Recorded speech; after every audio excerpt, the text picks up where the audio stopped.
Cantique de la lettre aux Philippiens, page 341.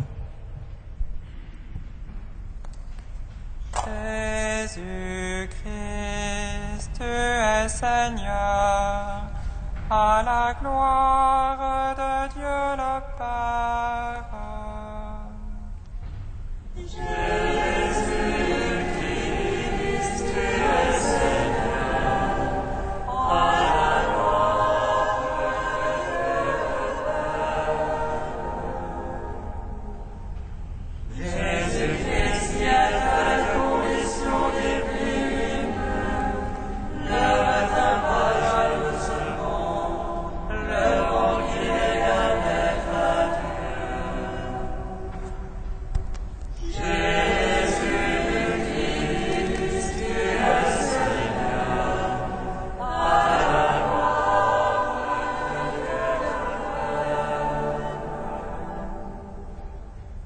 Mais il s'anéantit lui-même, prenant condition d'esclave, devenant semblable aux hommes.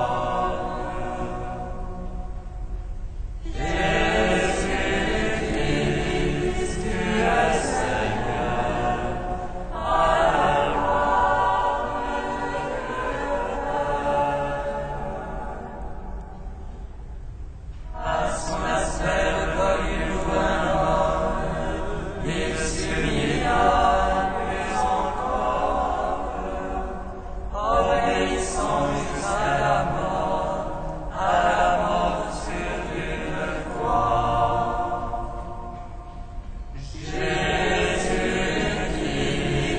tu es Seigneur, à la gloire de Dieu le Père. C'est pourquoi Dieu l'a exalté et lui a donné le nom au-dessus de tout nom. Jésus-Christ,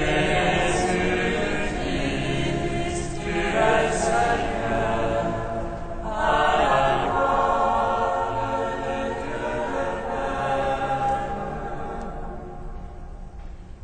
Afin qu'au nom de Jésus, touche le Fils, au ciel supérieur et aux enfers, et que toute langue condamne.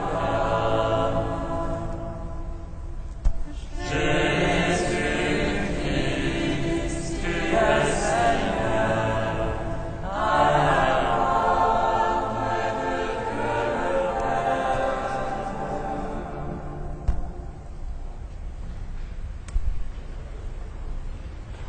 De saint Irénée de Lyon, au IIe siècle, le Dieu des vivants.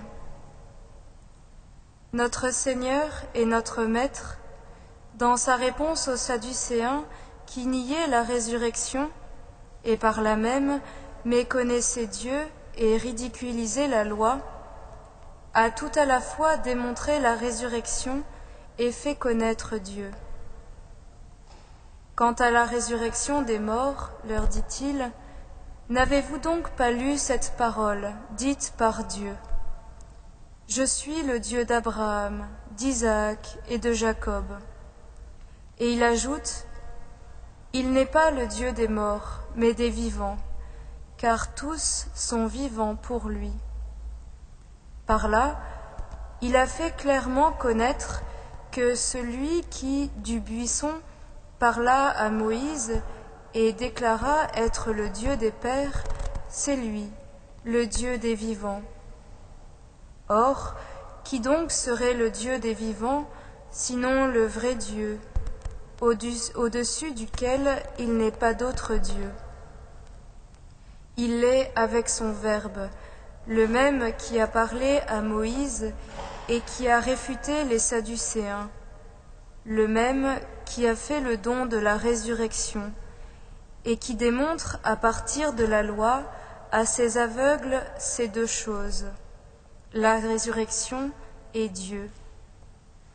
Car s'il n'est pas le Dieu des morts, mais des vivants, Et si ce même Dieu est appelé le Dieu des pères qui se sont endormis, sans aucun doute, ces pères sont vivants pour Dieu et n'ont pas péri, puisque, comme dit l'Évangile, ils sont fils de la résurrection. La résurrection, c'est notre Seigneur en personne, ainsi qu'il le dit lui-même, « Je suis la résurrection et la vie ».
Gloire et louange à toi, Alléluia.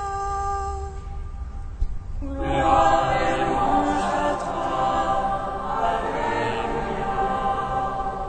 Et qui resplendit sur la face du Christ, Dieu vivant, nous te magnifions. Que notre vie livrée pour toi témoigne de ton éternité. Gloire et louange à toi, Alléluia. Et dans la venue parole, Dieu d'alliance, nous te magnifions. Que l'amour de ta loi fasse croître en nous l'homme intérieur. Gloire et louange à toi, Alléluia. Et qui illumine les yeux de notre cœur, Dieu Sauveur, nous te magnifions. Que tes mystères brillent pour nous de l'éclat de la résurrection. Gloire et louange à toi, Alléluia. Et qui établit les cœurs dans l'action de grâce, Dieu fidèle, nous te magnifions. Que ta parole nous fasse naître à la vie nouvelle et éternelle. Gloire et louange à toi, Alléluia. Saint Dieu, Saint fort, Saint immortel, prends pitié de nous.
Exulte mon esprit en Dieu mon sauveur.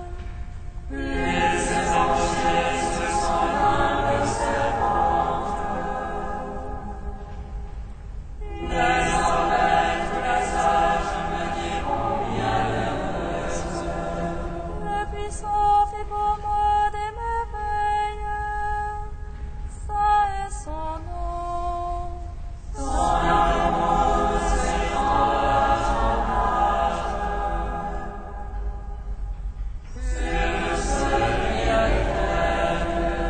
Déployant la force de son bras, il disperse les superbes. Il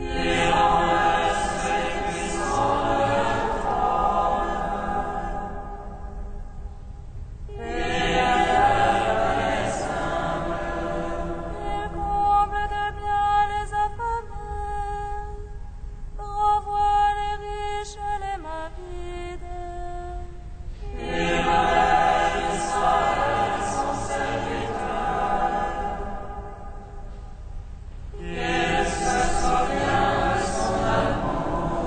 De la promesse faite à nos pères, en faveur d'Abraham et de sa race à jamais.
La grâce de Jésus, notre Seigneur, l'amour de Dieu le Père et la communion de l'Esprit Saint soient toujours avec vous. Mes pensées, dit le Seigneur, sont des pensées de paix. Appelez-moi, je vous écouterai, et de partout je vous rassemblerai. Seigneur, toi qui es le Dieu des vivants, accorde-nous au début de cette Eucharistie ton pardon et ta paix.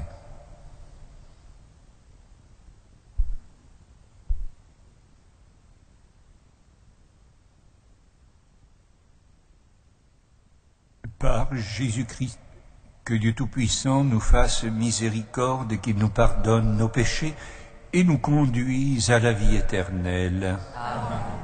Prions le Seigneur. Accorde-nous, Seigneur, de trouver notre joie dans notre fidélité, car c'est un bonheur durable et profond de servir constamment le Créateur de tout bien et de marcher plein d'espérance vers la lumière de ton royaume éternel.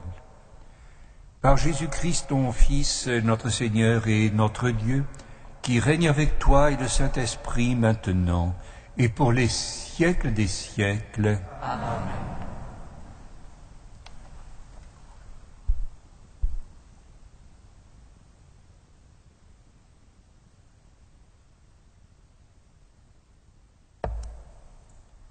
Lecture du premier livre des martyrs d'Israël.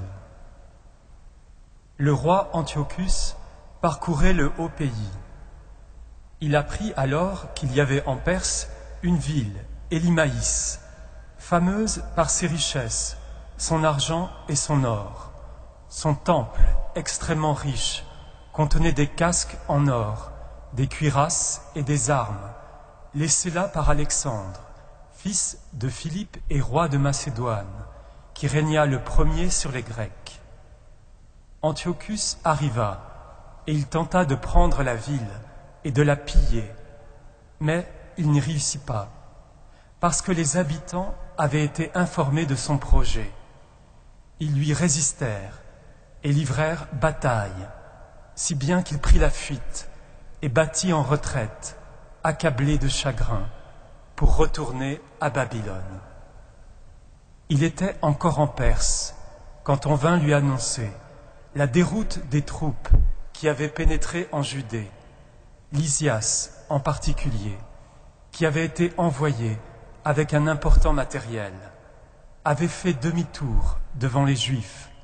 Ceux-ci s'étaient renforcés grâce aux armes, au matériel et aux prises de guerre, saisis sur les troupes qu'ils avaient battues. Ils avaient renversé l'objet sacrilège qu'Antiochus avait élevé à Jérusalem sur l'autel. Enfin, ils avaient rétabli de hautes murailles autour du sanctuaire et de la ville royale de Bethsour. Quand le roi apprit ces nouvelles, il fut saisi de frayeur et profondément ébranlé. Il s'écroula sur son lit et tomba malade sous le coup du chagrin, parce que les événements n'avaient pas répondu à son attente. Il resta ainsi pendant plusieurs jours, car son profond chagrin se renouvelait sans cesse. Lorsqu'il se rendit compte qu'il allait mourir, il appela tous ses amis et leur dit : « Le sommeil s'est éloigné de mes yeux, l'inquiétude accable mon cœur, et je me dis : à quelle profonde détresse en suis-je arrivé ? Dans quel abîme suis-je plongé maintenant ? J'étais bon et aimé au temps de ma puissance. Mais maintenant, je me rappelle le mal que j'ai fait à Jérusalem. Tous les objets d'argent et d'or qui s'y trouvaient, je les ai pris.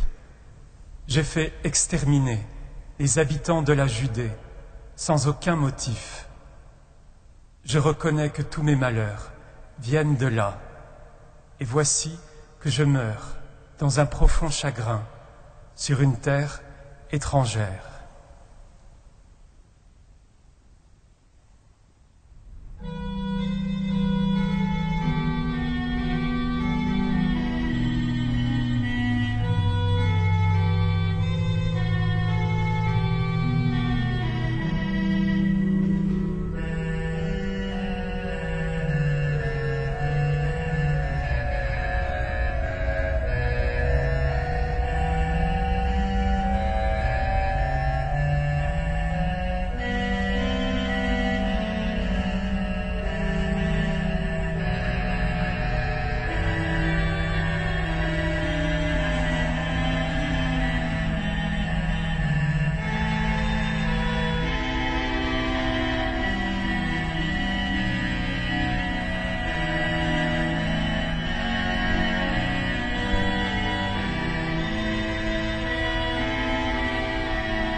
Chantons les merveilles de Dieu.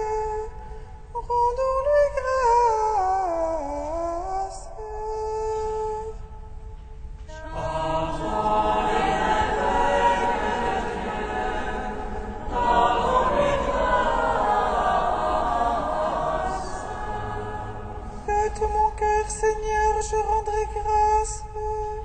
Je dirai tes innombrables merveilles.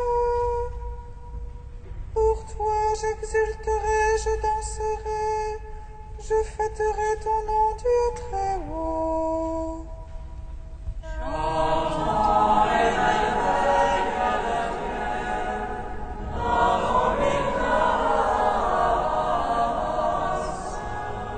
Mes ennemis ont battu en retraite, devant ta face ils s'écroulent et périssent. Tu menaces les nations, tu fais périr les méchants, à tout jamais tu effaces leur nom. Chantons les merveilles de Dieu, rendons-lui grâce. Nous laissons tomber les païens dans la fosse qu'ils creusaient, au filet qu'ils ont tendu, leurs pieds se sont pris. Mais le pauvre n'est pas oublié pour toujours, jamais ne périt l'espoir des malheureux.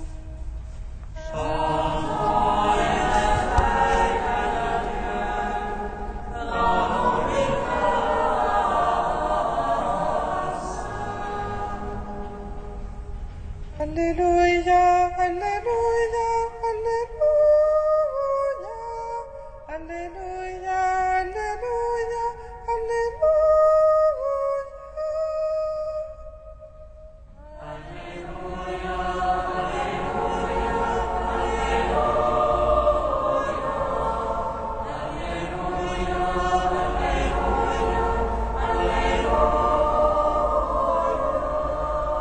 Jésus-Christ, notre Sauveur, a détruit la mort. Il a fait resplendir la vie par son évangile. Alléluia, alléluia, alléluia,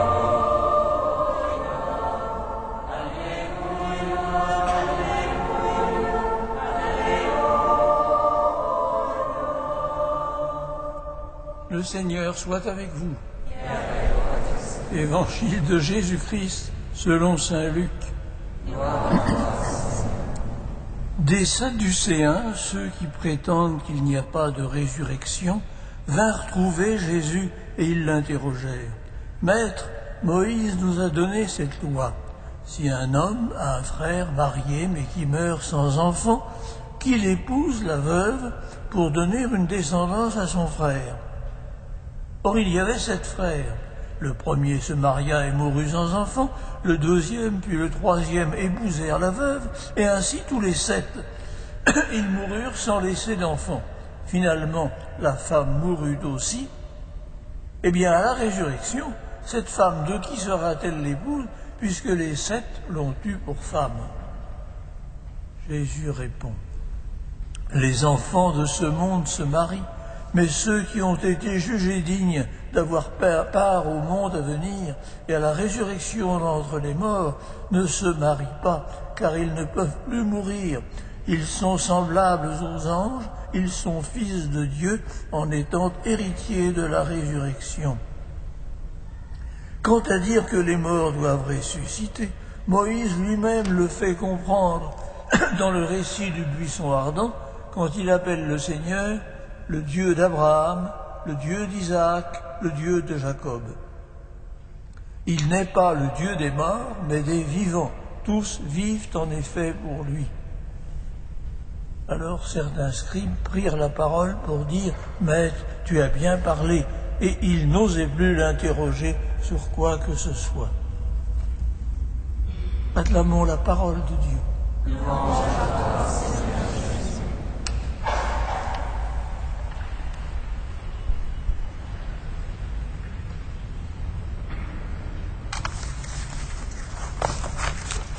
Frères et sœurs, la controverse que rapporte l'Évangile de ce jour occupe une place à part parmi les nombreuses controverses évangéliques.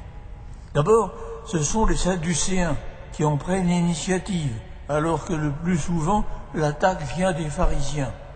Ensuite, on ne peut pas vraiment parler d'un débat. ni d'un échange d'arguments. Les Sadducéens exposent une question, Jésus répond longuement et réduit au silence ses adversaires. La discussion porte sur la résurrection des morts et inséparablement la vie éternelle. Pour les Sadducéens qui ne l'admettent pas, Luc nous en prévient dès le début, c'est une question scolaire, purement théorique, qui ne les intéresse que comme argument pour piéger Jésus et secondairement leurs adversaires pharisiens. Pour ces derniers, et pour la majeure partie du peuple, c'est au contraire une question vitale, existentielle, c'est le cœur de leur foi. Une fois de plus, Jésus prend parti pour l'homme. Pour les Sadducéens, seul compte le Pentateuque, c'est-à-dire les saints livres de Moïse, Torah ou la loi. Toute évolution ultérieure n'est qu'une addition sans légitimité. Or, Israël n'a vraiment affiné sa foi sur le sort des défunts qu'au IIe siècle avant notre ère, à l'époque des martyrs d'Israël. Les pharisiens acceptent cette évolution et croient à la résurrection. Jésus partage leur foi et c'est lui avant tout que visent les Sadducéens, le parti des prêtres du temple. Avec une parfaite mauvaise foi, ces derniers ressortent une règle tirée du Lévitique, la loi du Lévira, pour ridiculiser l'idée de résurrection, et cela bien que cette loi soit complètement tombée en désuétude. Cela montre bien que cet argument n'est pour eux que gesticulation intellectuelle. La femme mariée cette fois fournit l'exemple d'un cas ingérable pour la vie future. Elle leur permet d'affirmer qu'il ne peut pas y avoir de résurrection. Jésus va répondre en deux temps. Il veut d'abord redresser la conception grossière et pour ainsi dire matérialiste que pharisiens aussi bien que sadducéens se font de la vie éternelle. Luc, toujours conciliant, a gommé la réflexion très dure que Marc et Matthieu nous ont conservée. N'est-ce pas parce que vous ne connaissez ni les Écritures, ni la puissance de Dieu? Autrement dit, vous ne connaissez ni l'exégèse, ni la théologie. Ils s'imaginent la vie éternelle comme une simple continuation de la vie terrestre, comme si Dieu manquait d'imagination. Mais c'est une vie nouvelle, une vie sans procréation, une vie toute tournée vers Dieu à la manière des anges. Puis, Jésus aborde de front la négation des Sadducéens. Et puisque ceux-ci ne prennent en compte que le Pentateuque, Jésus y puise la citation sur laquelle il s'appuie. Dans le récit du buisson ardent, Moïse appelle le Seigneur le Dieu d'Abraham, d'Isaac et de Jacob. L'argument, d'abord surprenant, repose sur la fidélité de Dieu. Ceux que Dieu a aimés, qu'il a nommés, avec lesquels il a fait d'alliance, ne peuvent pas disparaître irrémédiablement. La mort ne peut l'emporter sur l'alliance. Celui qui a participé à la vie de Dieu ne peut pas mourir parce que Dieu est la vie.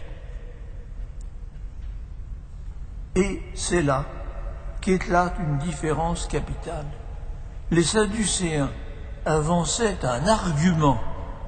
Jésus porte un témoignage. Que Dieu soit le vivant, qu'il soit la vie et donne la vie, c'est pour Jésus plus qu'une certitude, c'est l'évidence la plus immédiate de sa conscience filiale et messianique, c'est le contenu même de son union divine de tous les instants avec le Père. Aussi pourra-t-il dire de lui-même « Je suis la résurrection et la vie » et il nous a dit aussi « Je suis venu pour que les hommes aient la vie et qu'ils l'aient en abondance ». Seigneur, donne-nous en abondance la vie véritable. Amen.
Prions ensemble au moment d'offrir le sacrifice de toute l'Église. Pour la gloire de Dieu et le salut. Permets, Seigneur notre Dieu, que l'offrande placée sous ton regard nous obtienne la grâce de vivre pour toi et nous donne l'éternité glorieuse. Toi qui as fait de nous des fils de la résurrection. Par Jésus-Christ, ton Fils, notre Seigneur et notre Dieu, qui règne avec toi et le Saint-Esprit maintenant, et pour les siècles des siècles. Amen. Le Seigneur soit avec vous. Et avec votre esprit. Élevons notre cœur. Nous le tournons vers le Seigneur. Rendons grâce au Seigneur notre Dieu. Cela est juste et bon. Vraiment, il est juste et il est bon de te rendre gloire, Père très saint, Dieu éternel et tout-puissant, de qui nous tenons la vie, la croissance et l'être. Dans cette existence de chaque jour que nous recevons de ta grâce, la vie éternelle est déjà commencée. Nous avons reçu les premiers dons de l'Esprit, par qui tu as ressuscité Jésus d'entre les morts, et nous vivons dans l'espérance que s'accomplisse en nous le mystère de Pâques. C'est pourquoi, avec tous les anges du ciel, nous voulons te bénir et t'acclamer en chantant d'une seule voix. Saint, Saint, Saint le Seigneur Dieu de l'univers. Saint, Saint, Saint le Seigneur Dieu de l'univers. Saint, Saint, Saint le Seigneur Dieu de l'univers. Le ciel et la terre sont remplis de ta gloire. Hosanna au plus haut des cieux, Hosanna au plus haut des cieux. Béni soit celui qui vient au nom du Seigneur. Hosanna au plus haut des cieux, Hosanna au plus haut des cieux. Tu es vraiment saint, Dieu de l'univers, et toute la création proclame ta louange, car c'est toi qui donnes la vie, c'est toi qui sanctifies toutes choses par ton Fils, Jésus-Christ notre Seigneur, avec la puissance de l'Esprit Saint. Et tu ne cesses de rassembler ton peuple, afin qu'il te présente partout dans le monde une offrande pure. C'est pourquoi nous te supplions de consacrer toi-même les offrandes que nous apportons, sanctifie-les par ton esprit, pour qu'elles deviennent le corps et le sang de ton Fils, Jésus-Christ notre Seigneur, qui nous a dit de célébrer ce mystère. La nuit même où il fut livré, il prit le pain. En te rendant grâce, il le bénit, il le rompit et le donna à ses disciples en disant : Prenez et mangez-en tous, ceci est mon corps livré pour vous.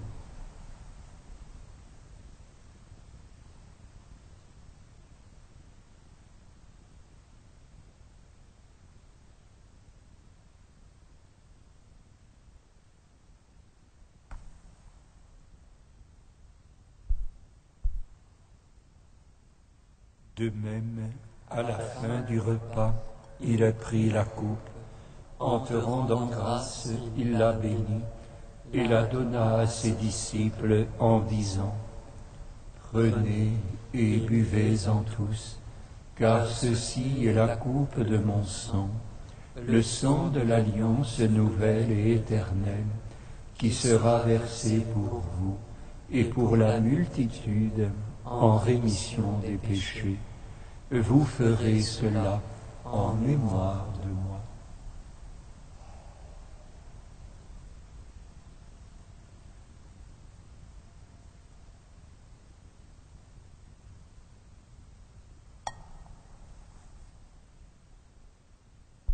Il est grand le mystère de la foi.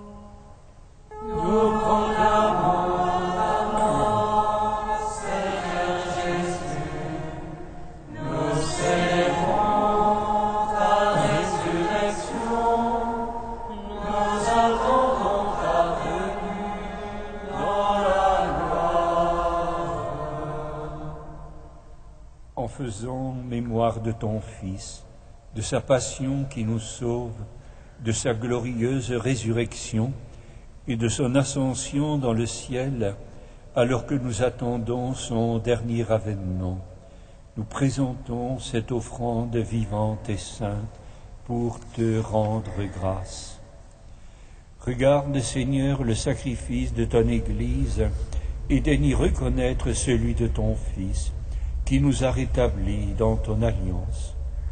Quand nous serons nourris de son corps et de son sang et remplis de l'Esprit Saint, accorde-nous d'être un seul corps et un seul esprit dans le Christ.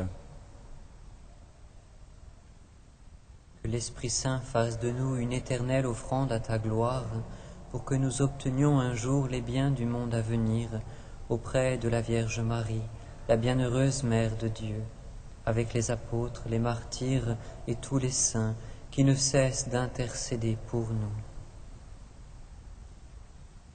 Et maintenant nous te supplions, Seigneur, par le sacrifice qui nous réconcilie avec toi, étends au monde entier le salut et la paix.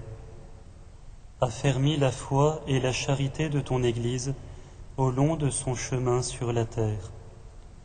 Veille sur ton serviteur le pape Benoît et notre évêque André, l'ensemble des évêques, les prêtres, les diacres et tout le peuple des rachetés. Écoute les prières de ta famille assemblée devant toi et ramène à toi, Père très aimant, tous tes enfants dispersés.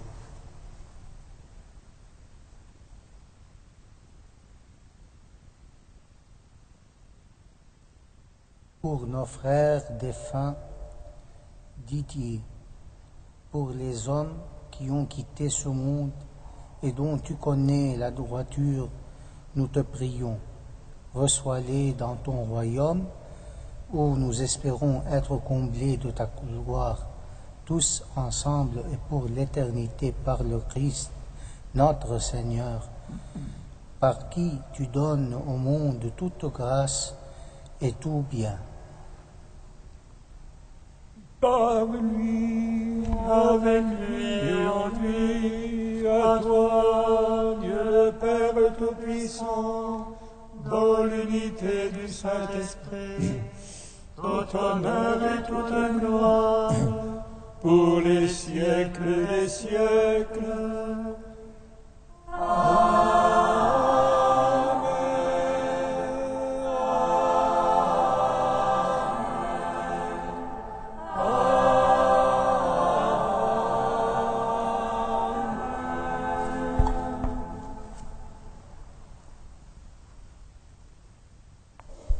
Comme nous l'avons appris du Sauveur et selon son commandement, nous osons dire: Notre Père, qui es aux cieux, que ton nom soit sanctifié, que ton règne vienne, que ta volonté soit faite sur la terre comme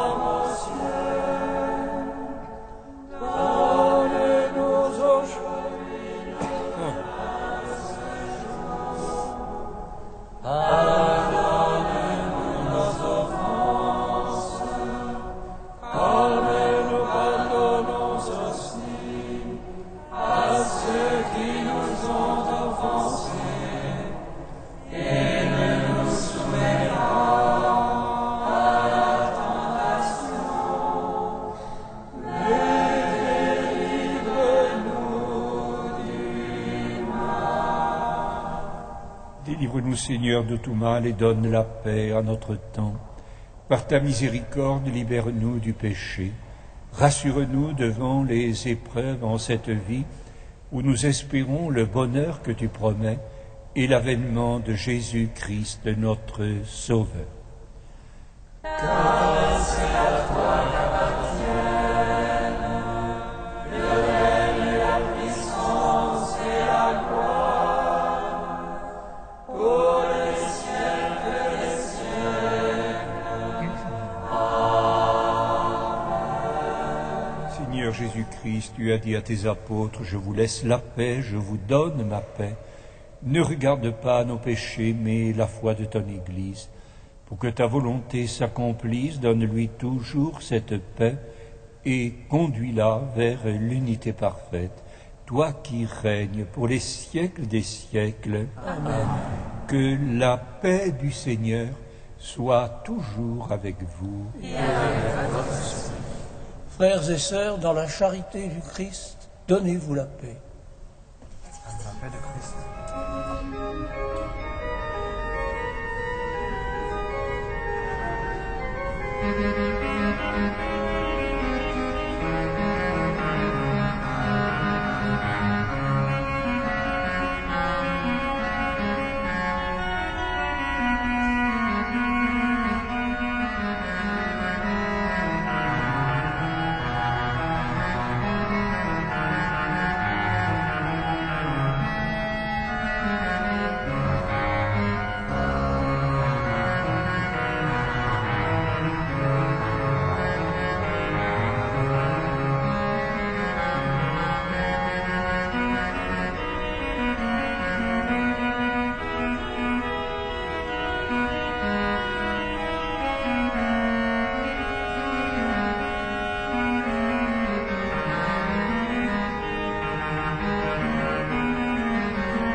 Agneau de Dieu qui enlève le péché du monde.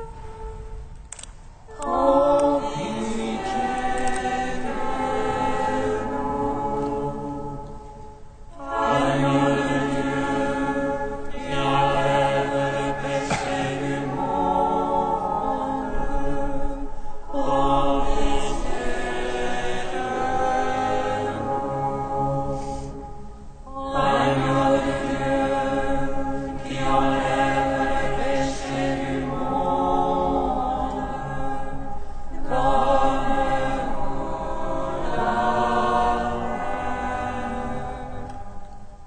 Heureux les invités du repas du Seigneur. Voici l'agneau de Dieu, il enlève le péché du monde.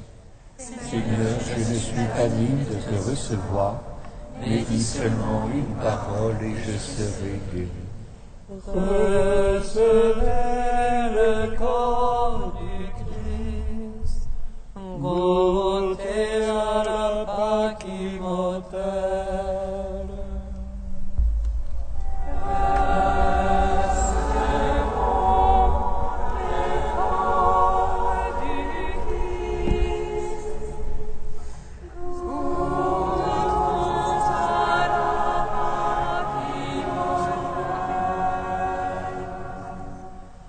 En recevant le corps immaculé du Sauveur et son sang très pur, nous croyons que nous communions à la vie éternelle.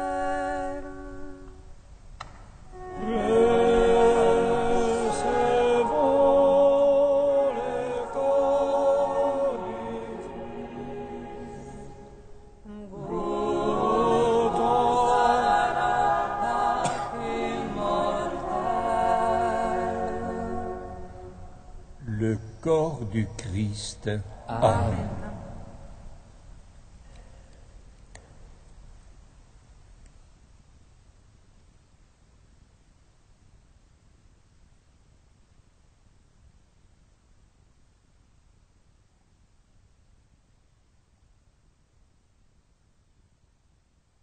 Le sang du Christ. Amen. Recevez le sang du Christ, buvez à la source immortelle.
Voici que je me tiens à la porte et je frappe, dit le Seigneur. Si quelqu'un entend ma voix, s'il m'ouvre, j'entrerai chez lui, je prendrai mon repas avec lui et lui avec moi.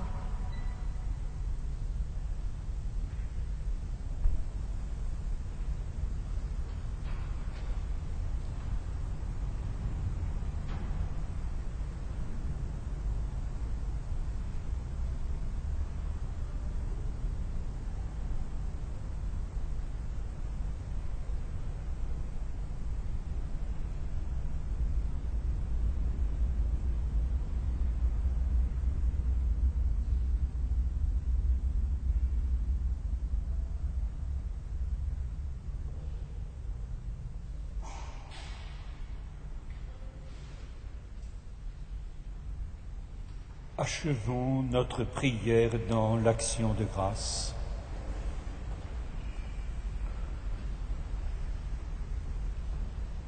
Nous venons de communier, Seigneur, au don sacré du corps et du sang de ton Fils, et nous te prions humblement que cette Eucharistie offerte en mémoire de lui, comme il nous a dit de le faire, augmente en nous la charité et nous conduise plein d'espérance vers la vie éternelle. Par Jésus-Christ, ton Fils, notre Seigneur et notre Dieu, qui règne avec toi et le Saint-Esprit maintenant et pour les siècles des siècles. Amen. La quête impérée de ce samedi et dimanche et pour le Secours catholique, vous trouverez des enveloppes correspondances aux portes de l'Église tout à l'heure. Merci de votre soutien. C'est donc le prochain week-end, samedi et dimanche, 26-27 novembre, qu'il y aura la rencontre, la session de formation et d'enseignement à Magdala avec frère Charles-Marie. Vous avez tout le programme détaillé dans ce dépliant à votre disposition. Que le Seigneur nous garde plein d'espérance, nous qui sommes fils de la résurrection, promis à la vie éternelle. Le Seigneur soit avec vous. Et avec votre Que Dieu Tout-Puissant vous bénisse, le Père, le Fils et le Saint-Esprit. Amen. Allez dans la paix du Christ. Amen.